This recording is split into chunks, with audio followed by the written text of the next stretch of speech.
ඔබේ තාත්තට ඉන්න එකම යාළුවා වෙන්නේ නැති ඔබ. හැබැයි ඔබට මේ සමාජයේ අර ටියුෂන් එක කට් කරන්න යාළුවෝ ඇති. අර සිගරට් එක බොන්න කතා කරන්න යාළුවෝ ඇති. උදේ හිතලා බලන්න අද ඔබේ තාත්තට ඉන්න එකම යාළුවා ඔබ වුණාට ඔබට ඉන්න හොඳම යාළුවවත් අඩුම ගානේ තාත්තද කියලා. උදේ හිතලා බලන්න ඔය කඳුළු වැටුණට අද කමක් නෑ වැටුණට කඳුළු. මොකද අද මේ වෙලාවෙත් උදේ තාත්තලා අවුවේ වැඩ ඇති. මේ වෙලාවෙත් තාත්තලා වැස්ස වැඩ ඇති පුතේ මං වෙනුවෙන් වැස්ස වැඩ ඇති පුතේ වෙනුවෙන් තාත්තා කෙනෙක් අන්න එහෙමයි හිතන්නේ. පුතේ හිතන්න ආදරණීය දුවේ තාත්තා කෙනෙකුට දුවෙක් කියලා කියන්නේ හරියට රෝස මලක් මේ ජීවිතේට ආවෝ වගේ. පුතේ රෝස මලක් කියලා කියන්නේ අපි කියන සුවඳම මල රෝස මල.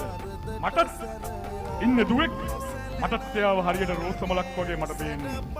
පුතේ තාත්තා කෙනෙක් දුවෙක් ඉපදුන පළවෙනි දවසමයි තාත්තා කෙනෙක් හිතන්නේ දුවගේ ආත්ම ගෞරවය ගැන.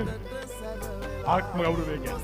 එක දවසක් එක දුවේ ආදරේ පැනතුණා කියලා ගිහලා කෝච්චියට මේ කෝච්චියට දුවගේ පුතේ ඔළුව වෙනම කඳ කොටස වෙනම මේ තාත්තා දුවගෙන යන්නේ රේල් පාරට. මේ තාත්තට අර දුවගේ මූණ බලන්න බෑ පුතේ. මේ තාත්තා උස්සලා ගන්නවා දුවගේ කඳ කොටස. ඒ කඳ කොටස උස්සගෙන යනකොට මේ තාත්තා පුතේ අර දුවගේ ඈත් වෙලා තියෙන ගවුම් අරගෙන මේ දුවගේ දනිස් දෙක වහනවා. පුතේ මැරුණු දුවගේ ආත්ම ගෞරවය තාත්තා ආරක්ෂා කරනවා නම් ඔය නිර්වත පෙන්වන්න එපා කාටවත්. තාත්තා ආසයි එක දවසක ලස්සන මනමාලිය කරලා මගේ දුවව පෝරුවෙන් බස්සලා යවන්න. අන්න හීනේ ඉටු කරගන්න බැරි දුවෙක් නම් මම පුතේ වැඩක් නෑ. එහෙම දුවෙක් නම් වැඩක් නෑ. මොකද අද සමහර දවස්වල තාත්තලා උදේ පාන්දර නැගිටලා දුවගේ කාමරේට එනකොට දුව කාමරේ නෑ. රෑමෙද පැනලා ගිහිල්ලා උදේ තාත්තලා පොලිසියට ඇවිල්ලා පිස්සු බල්ලෝ වගේ දුවන්නේ.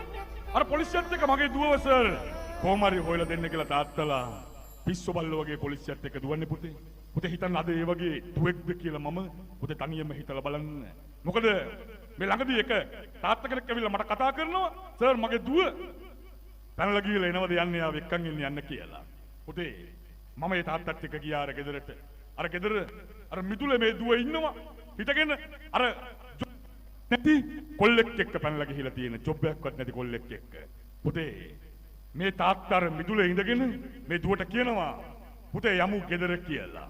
මේ තාත්තා කියනවා මේ දුව බෑ කියලා. මේ තාත්තගේ ඇස්වල කඳුළු වැටෙනවා. වැටෙන ගමන් මේ තාත්තා කියනවා පුතේ මට නිින්ද යන්නේ නැහැ. යමු ගෙදර කියලා. මේ දුවගේ ඇස්වල එක කඳුලක්වත් නැහැ පුතේ. මේ තාත්තා අර මිදුලේ දන ගහලා වැන්ද මේ දුවට. දුවේ මට කෑම කන්න බෑ ඔයා නැතුව කියලා. පුතේ අච්චර නලල බිම තියලා දුවට